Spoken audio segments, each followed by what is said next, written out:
Rejoint, qui est professeur donc à sciences politiques. On le voit avec l'histoire qui se bouscule quasiment en direct, le retour de Jean-Claude Duvalier, le retour annoncé maintenant de Jean-Bertrand Aristide et peut-être aussi demain ou après-demain de Raoul Cédras. Qu'est-ce qui peut expliquer tout cela? Écoutez, on en est réduit aux conjectures, aux hypothèses. D'abord, il n'est pas certain qu'il faille relier les événements entre eux. Peut-être qu'il y a d'un côté le retour de Jean-Claude Duvalier, et puis, profitant de l'occasion, Aristide. Oui, mais quand même, qu'Aristide se retrouve soit dans la région ou dans la zone, alors qu'habituellement il est en Afrique du Sud, c'est quand même surprenant. C'est surprenant, mais c'est l'une des hypothèses que l'on peut, qu'il faut étudier. S'agissant de Duvalier d'abord, moi je crois qu'il y a aussi une hypothèse que l'on peut risquer, au risque de passer pour naïf, qu'il est tout simplement revenu dans son pays.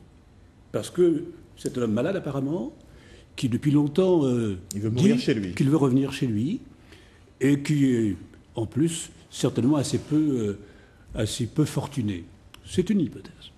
L'autre hypothèse étant évidemment celle que Nathalie William a évoquée, celle de la volonté de participer aux élections, mais ce qui voudrait dire que le processus électoral serait définitivement annulé, puisque jusqu'à présent, vous savez que le second tour est en attente. Il n'a pas eu lieu hier, mais théoriquement, il devrait avoir lieu dans les semaines prochaines. Donc finalement, ce retour pourrait un peu avantager le pouvoir en place, qui est un peu en délicatesse par rapport à ce second tour. Alors, si nous nous plaçons dans l'hypothèse d'une opération politique, il faut voir à qui cela bénéficie.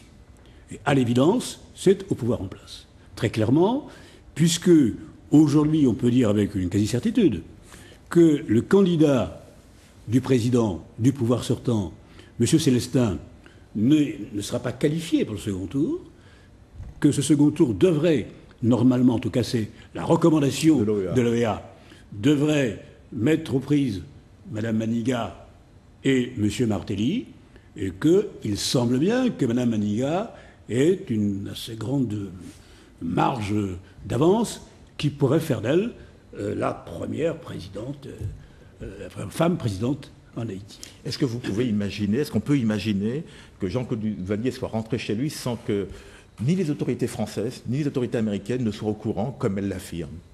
Alors d'abord, il faut distinguer. Les Américains jouent un rôle très important à Haïti, politiquement. Les Français ont une influence moindre. Mais elle n'est pas nulle. Alors je crois qu'il faut là aussi distinguer deux choses. Il est assez peu vraisemblable que et les Français et les Américains n'aient pas été informés. Cela ne signifie pas pour autant qu'ils soient derrière l'opération. Parce que précisément, là encore, quel serait l'intérêt? Je ne vois pas très bien l'intérêt. Au contraire, les puissances occidentales ont intérêt à ce qu'un semblant de stabilité s'installe à Haïti. Même dans des conditions compliquées, difficiles, l'intérêt, c'est que le processus électoral aille à son terme, qu'il y ait un président élu, et puis on verra bien. Mais il faut absolument qu'il y ait un État. Pour l'instant, il n'y a pas d'État.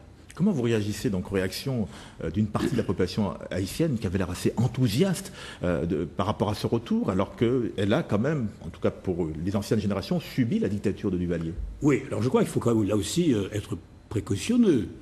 Nous avons vu un accueil à l'aéroport. Bon, ça ne veut pas dire que tous les Haïtiens partagent, n'est-ce pas ? Une partie de la population, je dis bien. Oui, une partie. Mais la question est de savoir quelle est la fraction de cette population. Est-ce que c'est significatif? Je ne suis pas sûr. Mais on ne peut pas non plus écarter l'hypothèse. Vous savez, Haïti est un pays atypique. Est un pays atypique à mains égards, et notamment ceci que l'État est depuis très longtemps défaillant, qu'il a quasiment toujours été, et que précisément, malgré le caractère atroce de la dictature des Duvalier, beaucoup d'Haïtiens ont le sentiment qu'à cette époque-là, ça fonctionnait. Et par conséquent, il y a une sorte de nostalgie. Alors c'est impossible à comprendre d'un point de vue strictement cartésien, évidemment. Mais il y a une sorte de nostalgie du Duvalier. Alors maintenant, on peut peut-être évoquer le cas d'Aristide. Aristide me paraît, à vrai dire, beaucoup plus dangereux que Duvalier. Parce que Aristide, lui, c'est très clair que s'il revient, il a des ce ne partisans, sera pas pour regarder les trains passer, si je puis dire. Et il a encore des partisans. Et des partisans armés. Merci Jean-Claude William pour ces